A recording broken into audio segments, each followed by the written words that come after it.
کہ جناب وہ ایسی سچویشن میں اتنا اچھا کام کر لیتے ہیں اور اپنے احساسات پر، اپنے ایموشنز پہ اتنی اچھی ان کی گرپ ہوتی ہے، اتنی مضبوط گرپ ہوتی ہے کہ ہم حیران رہ جاتے ہیں کہ یہ کیسے کر رہے ہیں. تو یہ چھوٹی چھوٹی چیزیں جس طرح آپ اپنی لائف سٹائل کو تھوڑا سا چینج کر کے آپ بہتر بنا سکتے ہیں،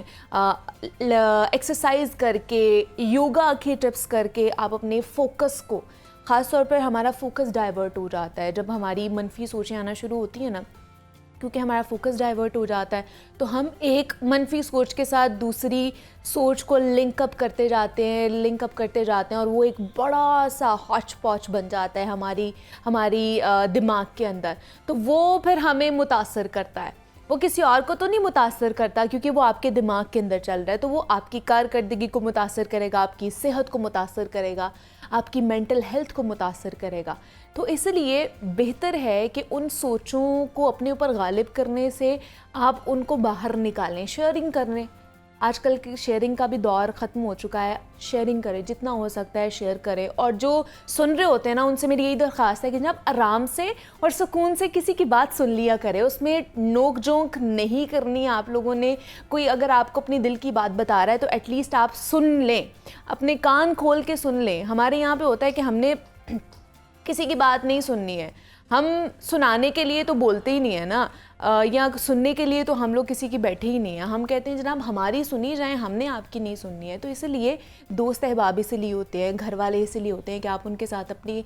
ہارٹ، اپنی چیزیں جو دل میں آپ کی چھپی ہوئی ہیں ان کو باہر نکالیں، انہیں شیئر کریں. اور یہ انزائٹی، ڈپریشن اور یہ اسٹریسفل والا جو ماحول ہے اس کو کم کرنے کی کوشش کریں. ایک دوسرے کے لیے اچھا سوچیں، اچھا گمان کریں اور انشاءاللہ ویسا ہی ہوگا. اور ویسے آج بھی جمعے کا دن ہے اور آج آپ لوگوں نے یہی دعا کرنی ہے ہم سب کے لیے، کیونکہ میں ہمیشہ یہی کوشش کرتی ہوں کہ جمعے کے دن ہم لوگ کچھ نیا آپ کے لیے لے کر آئیں. ہمارا کیونکہ اسلامی ٹاپک بھی ہوتا ہے، اس میں بھی ہماری کوشش ہوتی ہے کوئی ایسے ٹاپکس لے کر آئیں جس کے اوپر ہم بات کریں اور آپ لوگوں کے لیے بھی وہ نالج فل ہو اور ہمارے لیے بھی. تو آج جمعے کا دن ہے، آپ لوگوں نے جمعہ پڑھنا ہے، اچھے سے تیار ہو کے سب کے لیے دعا کرنی ہے، ہمارے لیے بھی اور پورے پاکستان کے لیے بھی. تو ابھی پروگرام میں آگے بڑھتے ہیں. اب کچھ بات کرنی ہے ہم نے کمیڈین جو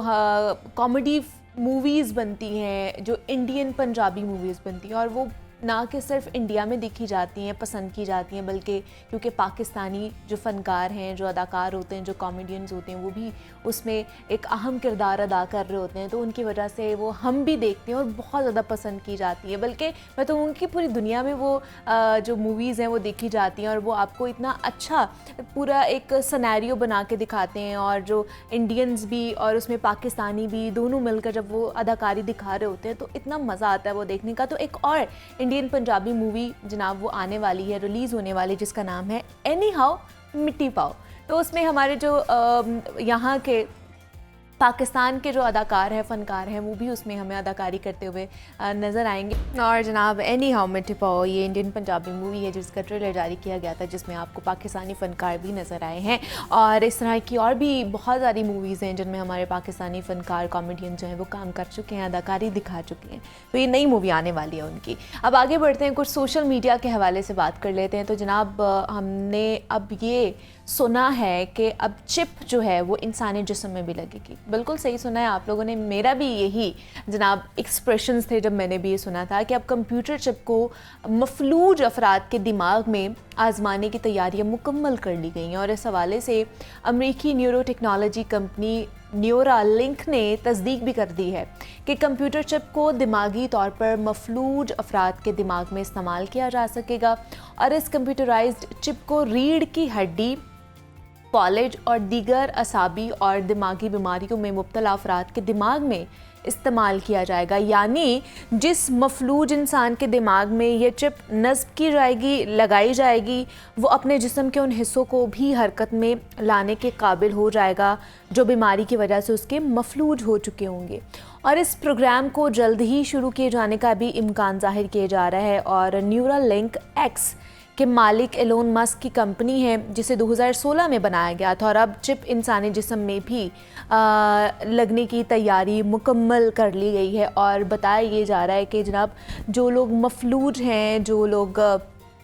کسی دماغی بیماری کی وجہ سے، اعصابی تناؤ یا کسی اور چیز کی وجہ سے، جناب اب یہ جو چپ ہے یہ ان کے دماغ میں لگائی جائے گی اور وہ اپنے جو ان کے اعضاء جو مفلوج ہو چکے ہیں، جو جسم کے حصے مفلوج ہو چکے ہیں کسی بیماری کی وجہ سے، ان کو بھی حرکت میں لے کر آ سکتے ہیں۔ جو چیزیں ہمیں جناب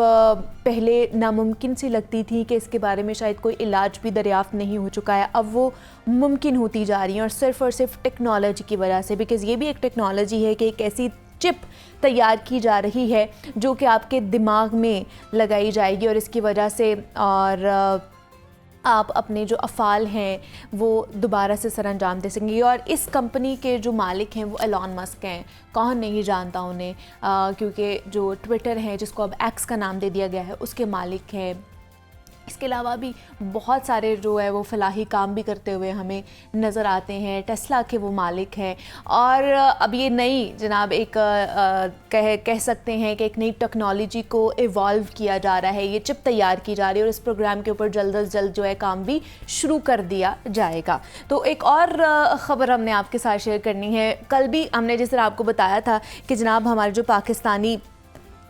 جو پاکستانی یوتھ ہے، جو ینگسٹرز ہیں، ان میں بہت زیادہ ٹیلنٹ موجود ہے، تو کچھ کر گزرنے کی لگن ہونا تو انسان وقت اور حالات کا انتظار نہیں کرتا ہے۔ وہ کہتے ہیں نا کہ اٹھ باندھ کمر کیا کرتا ہے، پھر دیکھ خدا کیا کرتا ہے۔ اور پاکستان کے نوجوان کوہ پیما دنیا کی بلند سے بلند چوٹیاں سر کر کے پاکستان کا جھنڈا لہرا رہے ہیں، اور پاکستان کی خاتون کوہ پیما بھی کسی سے کم نہیں ہے۔ اور یہ پکچرز ہیں جو آپ اپنی ٹیلی ویژن اسکرین پر دیکھ رہے ہیں، یہ ہے نائلہ کیانی، جنہوں نے ایک اور اعزاز اپنے نام کر لیا ہے۔ اور باہمت کوہ پیما نائلہ کیانی 8163 میٹر بلند چوٹی مناسلو سر کرنے والی پہلی پاکستانی خاتون بن چکی ہیں، اور نیپال میں واقع ماؤنٹ مناسلو دنیا کی 8ویں بلند ترین چوٹی ہے، اور جسے نائلہ نے سر بھی کیا ہے۔ اور نائلہ کیانی 8000 میٹر سے بلند 9 چوٹیاں سر کرنے والی پہلی پاکستانی خاتون بن چکی ہے۔ اور نائلہ کے حوالے سے بتایا جاتا ہے کہ اس سے پہلے انہوں نے ماؤنٹ ایوریسٹ، K2، نانگا پربت، G1، G2، اناپورنیا، لوٹسے اور براڈ پیک بھی سر کر لی ہے۔ ان سب چوٹیوں کے ٹاپ پر جانے والی نائلہ پہلی پاکستانی خاتون بن چکی ہیں، اور پاکستانی خواتین بھی میں تو کہوں گی کہ جناب کسی سے کم نہیں ہے، اور اگر آپ کے اندر کچھ کر کے گزرنے کا اگر حوصلہ ہے، ہمت ہے نا، تو پھر آپ پہاڑ کی چوٹی کو بھی سر کر سکتے ہیں، اور یہ نائلہ کیانی نے کر کے دکھایا ہے۔ کل کیونکہ ہم نے آپ کو بتایا تھا شہروز کاشف کے حوالے سے، انہوں نے بھی یہی چوٹی جو تھی وہ سر کی تھی، مناسلو کو سر کیا تھا، اور اب آج ہمارے پاس یہ خبر آئی ہے کہ جناب نائلہ کیانی جو کہ آلریڈی 9 چوٹیاں سر کرنے والی پہلی خاتون کوہ پیما بن چکی تھی، اب انہوں نے یہ بھی سب سے بلند چوٹی جو ہے اس کو سر کر لیا ہے۔ اور مطلب یہ ہمارے لیے بڑی پراؤڈ کی بات ہے، خواتین کے لیے بڑے پراؤڈ کی بات ہے کہ جناب خواتین اب اس حد تک اس فیلڈ میں بھی اپنا نام بنا رہی ہیں اور وہاں پر جا کے پاکستان کو ریپریزنٹ کر رہی ہیں۔ تو یہ سب سے کہا جاتا ہے کہ بلند چوٹی ہے، اور جس کو سر کیا گیا ہے نائلہ کیانی کی طرف سے، تو ہم انہیں کانگریچولیٹ کہتے ہیں، اور اپنے جو جتنے بھی کوہ پیما ہیں پاکستانی ینگسٹرز ہیں انہیں بھی ہم یہی کہیں گے کہ جناب ہمت باندھ کے رکھنی ہے آپ نے، ہمت نہیں کبھی بھی ہارنی، موٹیویٹ ہوتے رہنا ہے۔ ہار اور جیت جو ہے نا وہ آپ کی زندگی کا حصہ ہوتے ہیں، لیکن آپ نے محنت کرنا کبھی بھی نہیں چھوڑنی ہے، تو ایٹ دا اینڈ آپ کو اس کا پھل ضرور ملتا ہے۔ تو آگے بڑھتے ہیں اور ایک اور خبر آپ کے ساتھ شیئر کرتے ہیں۔ جناب شائقین کرکٹ ورلڈ کپ کے ترانے سے مایوس دکھائی دیے، کل ہم نے آپ کو اس کا ترانہ بھی دکھایا تھا، اس کا آفیشیل جو سانگ تھا، یہ آپ ٹیلی ویژن اسکرین پر بھی اس کی فوٹیجز دیکھ رہے ہیں، اور کرکٹ فینس کی بڑی تعداد نے نا اس کے بعد علی ظفر سے گانے کی درخواست کر دی ہے۔ ICC نے بدھ کو آئندہ ماہ بھارت میں ہونے والے کرکٹ ورلڈ کپ 2023 کا آفیشیل ترانہ دل جشن بولے اپنے آفیشیل یوٹیوب چینل پر ریلیز کیا، اور جسے سوشل میڈیا پر شائقین کی طرف سے خوب تنقید کا نشانہ بنایا جا رہا ہے۔ محمد عبداللہ نامی ٹویٹر کے صارف ہیں، انہوں نے علی ظفر سے گانے کی درخواست میں لکھا کہ ہمیں آپ کی آواز میں ورلڈ کپ کا ترانہ چاہیے، اور جس پر علی ظفر نے اس صارف کو جواب بھی دیا، اور علی ظفر نے کہا کہ پاکستان کرکٹ بورڈ اور ان کو اسپانسر کرنے والے بڑے برانڈز اس ناقص گانے کے ذمہ دار ہیں، اور اگر اپنے ملک کے لیے میری ضرورت ہے تو میں ہمیشہ حاضر ہوں۔ انہوں نے مزید یہ بھی کہا کہ کارپوریٹ کلچر کی اپنی خوبیاں اور خامیاں ہوتی ہیں جن پر میں تبصرہ نہیں کرنا چاہتا، لیکن اگر مزہ نہ آیا تو بھائی حاضر ہے. اور سوشل میڈیا پر ورلڈ کپ ترانے کو تنقید کا سامنا کرنا پڑا, اور کل جس طرح ہم نے آپ کو یہ آفیشیل جو ان کا سانگ تھا جو ورلڈ کپ ہونے جا رہا ہے, اکتوبر میں سٹارٹ ہوگا اور نومبر تک یہ چلے گا, اور جو کہ بھارت میں ہی کھیلا جائے گا, اور اس کا ترانہ جو ہے وہ جب سوشل میڈیا پر اپلوڈ کیا گیا ہے تو اس حوالے سے جناب جو شائقین کرکٹ ہیں انہوں نے بہت تنقید کا نشانہ بنایا ہے کہ یہ کس طرح کا گانا بنایا گیا ہے, ہمیں پسند نہیں آیا. اور جس طرح علی ظفر جو ہر دل پسند ہیں اور بہت زیادہ مشہور ہیں اپنے گانوں کے حوالے سے, اپنی پرسنالٹی کے حوالے سے, انہیں درخواست کی گئی ہے جناب کہ آپ جو ہے نا وہ ورلڈ کپ کے لیے گانا کوئی تیار کریں اور وہ بنائیں, اور ہمیں جو ہے وہ چاہیے, اس کے لیے درخواست کی گئی ہے. تو انہوں نے بھی کہا ہے کہ جناب ہم حاضر ہیں, آپ جب کہیں گے ہم اس کے اوپر گانا بنائیں گے. تو دیکھتے ہیں کہ ان کی طرف سے اب کیا رسپانس آتا ہے, وہ گانا بناتے ہیں یا نہیں بناتے. تو یہ کچھ ٹویٹر پر چیزیں چل رہی تھیں. اب کچھ مولا جٹ کے حوالے سے بات کر لیتے ہیں, کیونکہ دنیا بھر میں نا دھوم مچانے والی جو لالی ووڈ فلم ہے ہماری دی لیجنڈ آف مولا جٹ, امریکی سٹنٹ ایوارڈ کے لیے نامزد کر دی گئی ہے, اور پاکستان میں سب سے زیادہ کمائی کرنے والی فلم دی مولا جٹ کا اختتامی منظر بہترین فائٹ سین کی کیٹیگری کے لیے بھی نامزد کیا گیا ہے. اور فلم ساز بلال لاشاری کی نگرانی میں بننے والی اس فلم میں فواد خان نے مولا جٹ کا کردار ادا کیا اور حمزہ علی عباسی نے نوری نت کا کردار ادا کیا, اور کیا خوبصورت اداکاری ان کی طرف سے کی گئی ہے. اور فلم دی لیجنڈ آف مولا جٹ کے ہالی ووڈ میں چرچے بھی ہو رہے ہیں. دنیا بھر میں جو ہے جناب ہماری جو فلم ہے دی لیجنڈ آف مولا جٹ, اس کی دھوم مچی ہوئی ہے. نہ کہ صرف پاکستان میں اس کو بہت زیادہ پسند کیا گیا تھا, بلکہ دنیا بھر میں جناب یہ مووی ہالی ووڈ مووی کے چرچے ہیں, اسے پسند کیا گیا ہے. اور اب ایک اور اعزاز اس مووی کے لیے ہے کہ اس کی جو بہترین فائٹ کی جو لاسٹ پہ جو بہترین فائٹ کی گئی تھی مولا جٹ کی طرف سے, جو کہ فواد خان جس کا کردار ادا کر رہے تھے, اور نوری نت جو کہ اس میں ہمیں حمزہ علی عباسی نظر آئے ہیں, ان کے درمیان جو ایک فائٹ تھی, فائٹ کا سین تھا, اسے بہترین کیٹیگری میں جو ہے وہ نامزد کیا گیا ہے. اور یہ بھی ایک ہمارے لیے بہت بڑی اعزاز کی بات ہے. بہت بڑی کاسٹ ہمیں اس میں نظر آئی تھی, اور کیا خوبصورت مووی بنائی گئی ہے, کیا اس کی سٹوری تھی, اور کس طرح اس کو کریکٹرسائز کیا گیا ہے, کس طرح اس کے کریکٹرز کو انہانس کیا گیا ہے. کیونکہ یہ اس سے پہلے بھی ہماری جو مووی تھی پنجابی مووی مولا جٹ, اس کا یہ ری میک آپ کہہ لیں کہ دی لیجنڈ آف مولا جٹ بنایا گیا ہے. لیکن اس میں حمزہ علی عباسی کی آپ سب سے بہترین, میں تو کہوں گی کہ جو مجھے بہترین کریکٹر لگا تھا اور جس کی بہترین اداکاری لگی تھی جب میں نے دیکھا تھا, وہ حمزہ علی عباسی, جو انہوں نے نوری نت کا جو انہوں نے کردار اتنے اچھے طریقے سے نبھایا تھا نا, میرے خیال سے ان کے علاوہ وہ کوئی بھی نہیں نبھا سکتا تھا. اس کے بعد فواد خان کی اداکاری بہت اچھی تھی, ماہرہ خان کو کون بھول سکتا ہے. انہوں نے جو اداکاری کی ہے اس کے تو چرچے صرف پاکستان میں نہیں پوری دنیا میں ان کے چرچے ہیں. خوبصورتی کے تو چرچے ہے ہی ہیں, لیکن اداکاری میں بھی ان کو کوئی مات نہیں دے سکتا ہے. تو بہترین مووی تھی, اور اب ایک اور اس کو جو ہے نا ایوارڈ ملنے جا رہا ہے. فی الحال تو بھی کیٹیگری میں نامزد کیا گیا ہے, انہیں نومینیٹ کیا گیا ہے, تو انشاءاللہ انہیں ایوارڈ بھی دیا جائے گا. تو ہماری بیسٹ وشز جو ہیں وہ ان کے ساتھ ہیں, پوری کاسٹ کے ساتھ ہیں.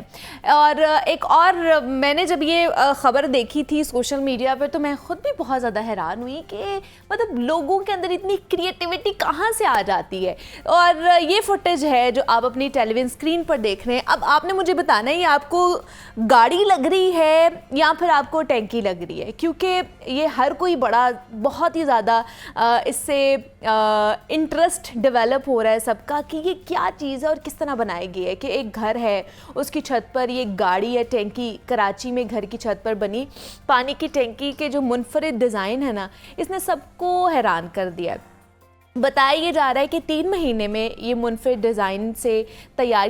کی جانے والی جو پانی کی ٹینکی ہے, اس کی لمبائی 14 فٹ ہے, چوڑائی 7 فٹ ہے اور گہرائی 6 فٹ ہے. اور رات میں جو گاڑی کی لائٹس ہیں وہ بھی روشن ہونے پر جو منظر ہے وہ اور بھی زیادہ دلکش لگتا ہے. اور منفرد ڈیزائن سے تیار کی گئی ٹینکی کو شہری دور دور سے دیکھنے کے لیے پہنچنے لگے ہیں, اور ٹینکی کے ڈیزائن نے سب کو بہت زیادہ حیران بھی کر دیا ہے. اور یہ بالکل آپ دیکھ سکتے ہیں, ایسا لگ رہا ہے کہ کسی نے اپنی گھر کی چھت پر ایک پوری جو گاڑی ہے اس کو لا کر کھڑا کر دیا ہے. اور یہ منفرد ڈیزائن جناب کراچی میں کرنگی کے علاقے میں اور اس کو بنایا گیا ہے, اور بہت زیادہ سوشل میڈیا پر بھی